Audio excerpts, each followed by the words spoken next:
최근 서울을 중심으로 수도권 주택 가격이 급등세를 보였는데요.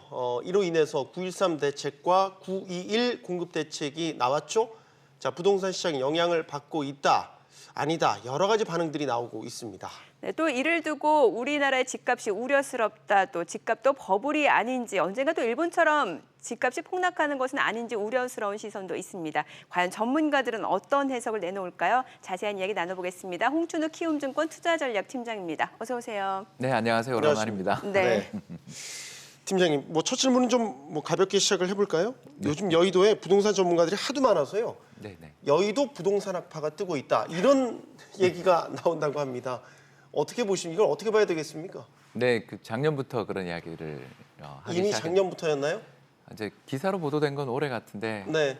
저희들 이코노미스트나 건설 관련 애널리스트들끼리는 전문가들 사이에서는 저희가 이제 좀 유독 올해 부동산 시장 전망치들이 좀 다른 전망 기관들 비해 꽤 높았어요. 예를 들어서 유진증권의 이상우 위원 같은 경우에는 올해 서울 지역 주택 가격 상승률이 10% 넘을 거다라고 예측했던 그런 보고서로 아주 화제가 되기도 했었고요. 아무튼 지난해 8월 2일 날 있었던 이른바 파리 대책 이후에 부동산 시장이 약세를 보이지 않겠냐는 그런 전망이 많았던 가운데 상대적으로 저를 비롯한 몇몇 여의도 증권사의 애널리스트와 이코노미스트들이 좀 강세 전망을 내놨던 거에 좀 요즘 부각되는 것 같다, 이렇게 볼 수 있겠습니다. 사실 최근에 뉴스를 보든 아니면 인터넷 뉴스를 보든 다 부동산 얘기로 굉장히 뜨거운 상황인데, 사실 계속해서 주장해 왔던 부분이 부동산하고 경제는 뗄래야 뗄 수 없는 관계다라는 주장을 해오셨잖아요. 최근 부동산 시장하고 그러면 경제 상황은 어떻게 해석하면 되는 겁니까? 양극화가 부동산 시장에도 그대로 반영됐다. 양극화. 아까 산업활동 동향이라든가 또는 기업 경기 실사지수 잘 말씀해 주셨잖아요. 보시면 한결같이 나오는 이야기가 뭐냐면 수출 대기업은 좋은데 내수 중소기업 어렵다라는 겁니다. 이게 이제 우리나라 경제에 있어서의 어떤 일종의 지금 현재 약간의 순환적인 어려움을 반영하고 있는데요. 한국 수출 9월달 잠깐 감소했다 그러지만 조업일수 감안한 일평균 수출은 사상 최대였잖아요. 맞습니다. 네, 그런 것처럼 굉장히 수출이 잘 되고 있어요. 이 수출이 잘 나가는 가운데 문제가 되는 게 이 수출 대기업들 중에 어디가 잘 나가냐면, 예전에는 동남 해안벨트에 있는 제조업 기업들이 굉장히 잘 나갔다면 지금은 이 도심을 중심으로 해서 이쪽 서울 쪽에 사옥을 가지고 있고 고용을 많이 하고 있는 전기전자라든가 화학이라든가 금융권 기업들이 잘 나가요. 이렇게 되니까 자연스럽게 2000년대, 2010년부터 한 15년 사이는 거제라든가 울산이라든가 부산 같은 남동 해안벨트 집값이 굉장히 좋았습니다. 6년 연속 그렇습니다. 6년 연속 상승했죠. 그런 것 동안 반대로 서울은 하우스푸어 사태가 날 정도로 약세였어요. 그러다 이제 15년부터 역전이 시작된 게 이런 펀더멘탈의 차이를 감안해서 보셔야 된다, 이렇게 말씀드릴 수 있겠습니다. 경제가 도는 곳에 집값이 올라간다, 이런 식의 상관관계를 저희가 그것도 있고 또 좋은 일자리가 늘어나는 곳에 집값도 오른다, 이렇게 볼 수 있겠습니다. 알겠습니다. 저희가 오늘 조금 새로운 관점에서 최근 주택시장을 좀 보려고 노력하고 있습니다. 자, 집값이 어쨌든 서울 강남을 중심으로 이상 급등 현상을 보이자 정부가 또 강력 카드를 내놓은 게 9.13 대책입니다. 그리고 그 뒤로 공급 대책은 왜 안 나오나요? 라고 해서 나온 게 9.21 공급 대책입니다. 9.13 대책, 9.21 대책, 전문가 입장에서 어떻게 평가하십니까? 네, 늦었지만 잘했다. 늦었지만 잘했다. 예, 좀 심각했습니다. 네. 저는 이제 원래 KB은행 출신이어서 KB 부동산 지수에 좀 많이 친숙한 편이고, 또 이게 정부의 통계청에 관리하는 국가 통계로 편입될 때도 제가 이 통계 관련해서 공부도 하고 그랬던 입장에서 잠깐 말씀드리면, 이 주간 단위로 1% 넘은 건요 2006년 이후 처음이었어요. 예, 2006년에 어떤 시기였는지 기억나시죠? 2004년에 일단 급등하고 그다음에 2년 잠깐 진정됐다가 2006년부터 시작해서 8년 금융위기 전까지 전국 토가 부동산 시장의 어떤 투자 열기로 들끓어올랐던 그런 시기들이, 그때의 상승률만큼 이번에 7월, 8월 상승률이 나왔습니다. 굉장히 위험한 상황이었고요. 부동산 가격이라는 게 원래 그냥 물가 상승률에 조금 더 오르는 게 부동산 가격입니다. 근데 이렇게 급등하는 상황에 대해서 정부가 적절한 시기에 브레이크를 거는 측면에서는 잘했다. 다만 내용 측면에서는 아직 조금 더 지켜봐야 될 부분이 있다. 왜 그러냐면 오늘 아까 뉴스 보도도 나왔지만 서울 쪽이 지금 가장 집값이 크게 급등하고 있는데 과연 여기 적절한 주택 공급 정책이 나올 수 있는가? 이런 부분에 있어서는 조금 회의적인 부분도 있기 때문에 좀 더 구체적인 대책들, 그리고 특히 9.21 대책에서 발표 안 됐었던 그 서울 지역 8,000호의 정체에 대해서 저희들이 굉장히 궁금해하고 있거든요. 그런 부분들에 대한 구체적인 대책들 이런 것들이 이후의 가격 방향에 영향을 줄 것 같습니다. 9.13 대책, 9.21 주택 공급 방안까지. 자, 일단 대책이 나온 이후에 시장 분위기를 본다면 일단 급등했던 집값의 모습은 조금 수그러들었고 진정되고 눈치 보기 장세도 이어지는 것 같고 뭐 거래가 활성화되진 않았지만 어쨌든 한풀 꺾인 모습은 맞는 것 같습니다. 그렇게 보시죠? 전문가? 네, 그렇습니다. 실제로 최근 실거래가 통계 신고 동향을 봐도 그 급등세를 주도하고 있었던 몇몇 강북의 대단지 그리고 강남의 대단지보다는요 주변의 단지들 특히 그동안 인기가 좋았던 중소형 평수들보다는 대형 단지들 쪽에 거래가 나오는 거 보면 조금 틈새 시장 쪽으로 지금 움직이고 있다. 주도주들은 거래가 한산하다 이렇게 볼 수 있겠습니다. 네. 자, 그리고 이제 대출 규제 이번 달부터 강화가 되고 여기에다가 미국도 금리 인상을 하니까 우리도 이제 금리 인상이 거의 기정사실화 되고 있는 분위기인데 이 부분도 집값에 많은 영향을 줄 거란 말이죠. 더 떨어질 거라고 보십니까? 아니면 그럼에도 불구하고 양극화 또는 올라갈 거라고 보십니까? 예, 별 영향 없다고 봅니다. 별로 영향이 예, 없다. 왜 그러냐면 별 영향 없다고 보세요? 아니 0.25% 금리 인상에 네. 이게 무슨 의미가 있습니까? 오히려 실수요자들만 피해를 본다라면 양극화가 그럴 수 심해지지 있어요. 않을까요? 맞습니다. 동의합니다. 실제로 지금 부동산 시장에 마음 편한 사람 아무도 없습니다. 일단 1주택을 가지고 있으면서 고가 부동산 가지신 분은 당장 종부세를 그렇죠. 부담을 가져야 되고요. 네. 일시적인 2주택자들 같은 경우도 그 기간이 굉장히 단축되면서 엄격해졌고요. 다주택자 같은 경우는 이미 임대사업자로 많이 전환해서 지금 주택 가격 오르든 말든 일단 8년 내지 5년 동안 발이 묶여 있습니다. 결국 그런 상황에서 누구도 마음 편하지 않은데 가장 마음이 답답한 사람은 전세 살고 있다가 또는 지방에 살고 있거나 수도권에서 인서울을 노리려면 어떤 실수요자들 입장에서는 일단 LTV DTI 규제도 강화됐죠. 그렇죠. 더 나가서 이 전세자금 관련돼 있는 뭐 약간의 편법도 있었지만 그런 것도 안 되죠. 더 나가서 앞으로 금리도 오른다 그러면 분명히 부담이 됩니다. 다만 제가 잠깐 숫자 하나만 이야기하자면 서울 지역 아파트가 지난해 같은 기간 대비 얼마 올랐냐면 13% 올랐어요. 네. 평균이. 평균이요. 고가 아파트 말고 네. 지금 제가 얘기하는 건 평균입니다. 금리 인상을 상쇄하고도 남네요. 네, 0.25% 금리 인상이 무슨 의미가 있습니까? 이 정도 상황에서. 더군다나 금리를 인상하게 된 이유도 집값이 너무 많이 올라서 금리를 올리는데 이게 예전처럼 뭐 금리를 우리 2008년 글로벌 금융위기 때 같이 5%대도 아니고 이번에 올라봐야 1.75입니다. 그러니까 이런 상황에서 저희들이 이제 고민을 해봐야 되는 게 그 수요를 잡을 방법이 별로 안 보여요. 그럴 때는 공급밖에 답이 없는데 그 공급 대책들이 적절한가에 대해서도 지금 시장에서 좀 평가가 엇갈리고 있기 때문에 진정 정도인 거고요. 평가가 어떤 식으로든 마무리되면 시장의 방향이 정해지겠지만 일단 저는 아직 시장의 강세장 자체가 끝났다고 보기는 어렵지 않나 보고 있습니다. 그렇군요. 박원순 서울시장이 팀장님의 마음을 꿰뚫었을까요? 예, 유럽 어제 순방길에서 네, 주택 공급에 관한 아이디어라고 뭐 아이디어가 아니죠. 계획이겠죠. 업무 빌딩을 활용해서 여기에 임대주택을 분양하자. 주거용으로. 이거를 중산층에 공급하자. 그린벨트 해제 말고요. 이런 방안을 내놨습니다. 어떻게 보십니까? 네, 별로 적절하지 않다고 봅니다. 왜 그런가? 이게 굉장히 큰 부담이 될 겁니다. 우리나라에서 가장 땅값이 비싼 데가 공시지가 비싼 데가 어딘지 아시죠? 명동입니다. 그렇죠. 한 평에 한 3억 정도 합니다. 네. 3.3 평방미터 하나에 3억 정도 합니다. 물론 일본 긴자는 13억 정도 하죠. 네. 왜 그러냐? 이런 어마어마한 도심에 존재하는 고가의 초고가 오피스텔 빌딩들이나 상가가 자리 잡고 있는 백화점들이 자리 잡고 있는 곳은 집값이 말도 못하게 비쌉니다. 왜 그런가? 생산성이 높은 기업들이 들어가서 거기서 사옥을 가지고 있거나 백화점을 가지고 있거나 또는 장사를 하기 때문이죠. 그리고 또 그 구매력 가지고 있는 사람들이 주변에서 식사도 하고 하면서 전부 다 고가지만 장사 잘 됩니다. 그래서 그걸 버틸 수 있는 사람만 거기 입주를 하는 거죠. 네. 네. 공실률이 높다라는 건 뭘 의미하냐면 광화문이라든가 여의도라든가 강남 같은 한국의 3대 비즈니스 핵심 지역에 신축 오피스텔들이 공급되면서 거기에 새로운 쪽으로 몰리는 거죠. 자, 그 말을 의미하는 말을 역으로 이야기하면 도심 핵심 지역에 있는 빌딩들은요 굉장히 비싸다라는 뜻입니다.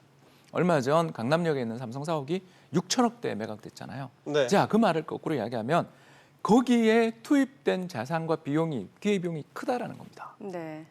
여러분 생각해 보십시오. 몇 천억 몇 조짜리 빌딩에 임대를 준다면 사람을 주거할 수 있도록 예. 용도를 변경시켜 준다면 거기 그 임대료 내고 들어갈 수 있는 사람이 얼마가 되겠는가? 그러네요. 두 번째, 그거에 대해서 만약에 정부가 개입을 한다라면 그 비용을 누가 감당할 건가? 우리나라에서 가장 비싼 지역이에요. 예. 그럼 결국 어떻게 해결할 수밖에 없는가?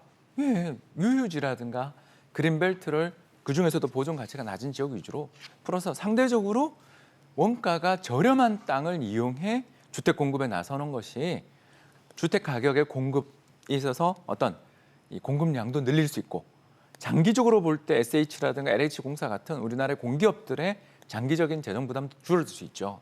물론 이제 환경 문제들이 부각됩니다만 여러분 생각해 보십시오. 저 멀리에서 차를 가지고 전부 다 오는 그 과정에서 발생하는 어마어마한 미세먼지와 배연가스 문제가 더 심각한 거 아니면 녹지를 좀 훼손하더라도 대신 거기다 지하철 놓고 그리고 대중교통을 통해서 접근할 수 있도록 인프라를 만들어주는 게 더 네. 환경에 도움이 되는가? 이거 한번 고민해봐야 된다는 겁니다. 박 시장님과 공개 토론이라도 한번 하셔야겠는데요, 홍 팀장님이? 살려주십시오. 살려드리겠습니다. 사실 뭐 지금 정부에서 내놓고 있는 각종 부동산 정책은 서울을 타깃으로 하는 정책이라고 해도 과언이 아닐 정도인데 네. 사실 뭐 서울에서는 공급이 부족하고 수요는 계속해서 기하급수적으로 증가하는 상황입니다만 글쎄요, 지방 같은 경우는 오히려 미분양 사태란 말이죠. 맞습니다. 야, 그러면 지방 부동산 시장은 오히려 지금 더 얼어붙고 있는 상황에서 뭐 각종 대출 규제까지 나오게 되면은 더더욱 위축될 가능성은 커지는 거 아니겠습니까? 네, 그게 제일 걱정입니다. 사실 이 전방위적인 부동산 관련 안정 대책들이 발표가 되면서 서울은 좀 기세를 꺾었는데 네. 이제 이건 잘한 일이죠. 그런데 이제 이 부동산 시장이 너무나 양극화가 심해요. 서울 집값은 급등하지만 경기도 내에서도 몇몇 지역들은 계속 마이너스입니다. 그렇죠. 네, 그렇다면 이런 지역들에 대해서 금리 인상 같은 정책을 통해서 부동산 가격을 누른다라는 게 적절한가에 대해서 고민을 해야 되는 거고요. 결국은 지역별로 차별화된 정책들이 필요하다라는 것입니다. 오히려 지방 부동산 시장 같은 경우에는 부양책이 필요한 거고요. 반대로 서울 쪽에서는 아까 말씀드린 공급 확대책, 물론 이제 규제도 강화되겠지만 이런 정책들이 맞춤형으로 도입돼야 된다라는 것입니다. 그래서 전국적인 부동산 시장의 흐름이 다 같이 움직이지 않는 바에야 거기에 대해서 그냥 일률적인 정책을 쓰는 것 이런 거는 위험하다. 오히려 부동산 시장에 지금 미분양이 쌓이고 있는 특히 경남 지역 같은 경우 또는 천안이나 아산 지역 같은 경우 이게 그 충청도에서 일부 지역 이런 곳은 상당히 최근에 가격 조정이 있다는 점들도 감안할 필요가 있다고 봅니다. 네. 옛날 방식의 항암 치료가 암세포뿐만 안 아니라 되죠. 정상세포까지 이제 공격을 하기 때문에 문제가 되지 않습니까? 그렇죠. 지금 말씀하신 거 들으니까 그런 비유가 떠올라서 드렸던 말씀이고요. 좀 긴 시각에서 질문을 하나 더 드리고 싶은데 그러면 예를 들어서 거품이 꺼지는 것도 일시적으로 꺼질 수 있지 않습니까? 그러면 네. 일본과 같이 일시적으로 집값이 폭락하는 그런 사태를 우리가 맞을 수도 있겠습니까? 그 이대로 가면 맞을 수도 있죠. 맞을 수도 있겠습니까? 예, 그 연 15%씩 집값이 오르기 시작한 게 이게 여기서 스탑 안 되고 내년 내후년까지 간다고 생각하면 네. 이건 무섭죠. 제가 잠깐만 비유를 드리자면 PIR이라고 있어요. 네. 이게 바로 뭐냐 하면 연간 벌어들이는 소득 대비 집값이 몇 배에서 거래되나요? 이런 걸 물은 건데 일본 동경의 핵심 지역, 그 13구라고 불렀죠. 그 동경 지역의 핵심 13구 같은 경우는 1984년에 6배 정도에서 거래됐어요. 서울보다 쌌어요, 오히려. 네. 그런데 버블이 붕괴되기 직전이었던 89년 얼마까지 가냐면 16배를 갑니다. 그러니까 단 5년 만에 소득 대비 주택 가격이 3배 오른 거예요. 그러니까 무너질 수밖에 없죠. 그런 거를 막기 위해 정부가 규제 대책을 발표한 것은 아까도 말씀드렸지만 늦었지만 잘했다. 그리고 더 나가서 이런 어떤 수요를 제약하는 여러 가지 정책들뿐만 아니라 처음으로 공급 대책이 나왔다라는 건 잘한 일이고 충분히 도움이 될 것이다. 다만 충분한가에 대해서는 추가적인 정책들이나 대안들이 더 나왔으면 하는 바람이고요. 이렇게만 된다면 일본형 그렇게 제동 불가능한 급등세들이 벌어지면서 마지막에 그냥 금리 인상으로 무너졌잖아요. 그러니까 이런 일들을 사전에 막을 수 있지 않겠나 네. 그렇게 보는 것입니다. 그러면은 결론적으로는 일본과 같은 그런 집값 폭락, 일시적인 폭락은 일어나지는 않을 현재까지는 것이다. 가능성 없죠. 그러나 못 막고 이게 어떻게 보면 지금까지는 똘똘한 한 채에 대한 어떤 선호 그리고 서울 지역에 자리 잡고 있는 이 금융이라든가 반도체라든가 화학 같은 돈 잘 버는 기업들의 어떻게 보면 좀 고소득 직장인들 여기에 이제 전문 자영업자들 이런 분들이 주택 가격을 일으켰다면 여기에 이제 추가적인 버블 수요까지 붙으면 안 되는 거죠. 그래서 규제는 잘한 일이다. 다만 좀 더 세련된 아까 말씀드린 지역별 맞춤형 공급 대책도 나왔으면 좋겠다. 이렇게 말씀드리는 것입니다. 네. 사실 그런데 부동산 특히 이제 서울 집값이 상승하는 부분과 관련해서 해외하고도 많이 비교가 되는 게 사실 뭐 홍콩이라든지 싱가포르 아니면 미국 뉴욕 같은 경우와 비교해 봤을 때는 서울 집값이 그렇게 비싼 건 아니다라는 시각도 분명히 있거든요. 예, 근데 그걸 비교하는 건 예. 소득 수준이 소득 물론 수준도 다르긴 하지만 소득 수준도 다르고요. 네. 그 부동산을 바라보는 사회의 시각도 좀 다른 것 같아요. 그러니까 맨하탄 같은 데는 한 평에 10억대, 예. 맨하탄의 그 센트럴 파크 바라보는 부동산 같은 경우는 10억대가 즐비하고요. 당장 일본 긴자만 하더라도 12억 정도 합니다. 그러니까 그런 거 대비하면 우리나라는 명동이 3억이고 초고가 부동산들 아파트 정도도 1억대니까 네. 아직까지는 뭐 여유가 있다고 볼 수 있는데 사실 그 정도 가격대는 그건 일반적인 중산층 입장에서는 그냥 고민할 대상이 아닌 일종의 호사가 그리고 최상위 부유층들이 대상으로 하는 자산이기 때문에 그걸 너무 국제 비교를 하는 거는 저는 좀 맞지 않다 이렇게만 생각합니다. 앞서 잠깐 팀장이 똘똘한 한치의 얘기를 하셔가지고요. 이런 질문을 이런 분위기에서 드려도 될지 모르겠습니다만 똘똘한 한치의 유망한 투자처를 꼽으신다면 어디가 있겠습니까? 예, 뭐 그 최근 부동산 시장이 너무 잘 알고 있어서 이제 저는 예전에는 굉장히 제가 선호했던 지역이 영등포였습니다. 영등포. 예. 네. 왜 그러냐면 아까 말씀드린 것처럼 이 부동산 시장에서 서울에 주택 공급하기가 참 어렵거든요. 아까 말씀드린 건 너무 비싸서 그래요. 땅값이 너무 비싸서 그 몇 채 못 짓고 재정이 그냥 저희들 표현으로 올인 나버린다고 그렇게 네. 이야기하지 않습니까?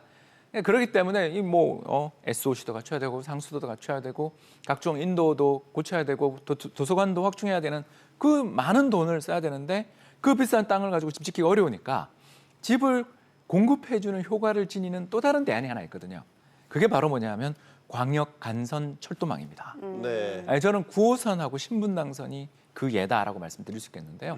9호선과 신분당선이 개통된 다음에 부동산 시장에서 어떻게 보면 가장 저평가됐다고 생각했었던 강서 지역 같은 경우 네. 물론 마곡도 있었습니다만 예. 또 반대로 신분당선 개통된 다음에 미분양의 무덤이라는 말이 한때 있었을 정도로 어려웠던 용인 수지 지역들이 집값이 오르는 거 보셨잖아요. 그러니까 이건 뭘 뜻하냐 하면 서울의 핵심 도심 지역으로의 출퇴근이 앞으로 굉장히 빨라지는, 다시 말해서 서울의 외연이 확장되는 지역들에 대해서는 관심을 가지실 필요가 있다는 거고요. 그런 의미에서 가장 앞으로 미래가 창창한 게 GTX 첫 번째가. GTX. 그리고 두 네. 번째가 뭐겠습니까? 신안산선 아니겠습니까? 그죠? 네. 다 요새 이제 만들어지는 철도들은 급행 철도들로 예. 그렇게 만들어지기 때문에 서울 핵심 도심권, 예를 들어서 뭐 안산 쪽에서 여의도까지 30분이라든가 이런 식의 교통 접근들이 가능해지는 그런 지역에 대해서는 여전히 관심을 가지고 좀 지켜보실 만하다 이렇게 말씀드리고 싶습니다. 네. 네. 자, 그러면 실수요자 측면에서 어떻게 해야 될지 좀 여쭤볼게요. 왜냐하면은 지금 집을 갖고 있지 않은 무주택자 같은 경우 오히려 더 불안할 수밖에 없을 것 같거든요. 그렇죠. 지금 어떻게 해야 돼요? 사야 되는 거예요? 기다려야 돼요? 불과 얼마 전만 해도 더 늦기 전에 사야 되는 거 아니냐라는 분위기가 너무 강했기 때문에 예, 이제 저는 의견 바꿨습니다. 저는 올해 상반기까지만 해도 지금이라도 안 늦었다. 주택을 사야 된다라는 어떻게 보면 강한 매수 권고를 했던 사람이었는데요. 네. 이제 입장이 바뀌었습니다.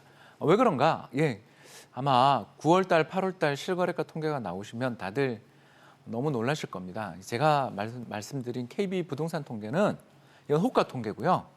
실거래가 통계는 원래 이거보다 더 튑니다.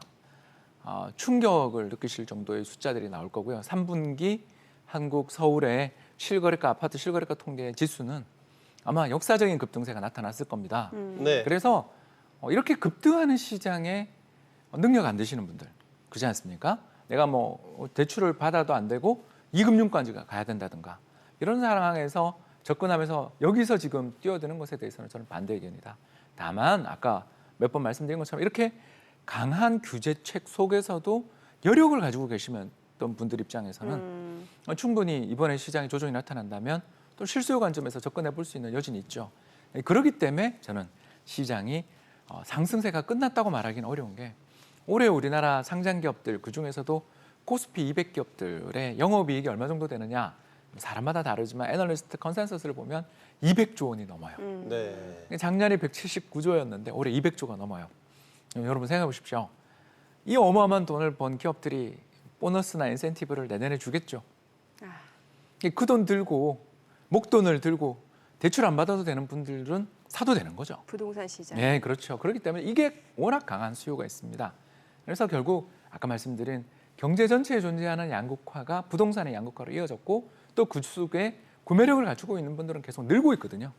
그분들은 괜찮습니다. 사도 됩니다. 그러나 그게 아닌 이렇게 지금 시장을 주도하는 특성을 지니고 있는 아파트들의 특징은 신축의 교통 여건이 좋은 아파트잖아요. 그렇죠. 근데 이거 아닌 지역의 아파트에 대해서 지금 안 사면 영원히 못 살 것 같은 조바심에 억지로 돈을 끌어모아 하는 그런 식의 매매는 지양할 필요가 있다는 것입니다. 자, 오늘 홍 팀장님의 여러 가지 의견들이 많은 도움이 되셨기를 바라겠습니다. 키움증권 투자전략팀장 홍춘 팀장과 얘기 나눠봤습니다. 감사합니다. 잘 감사합니다. 들었습니다.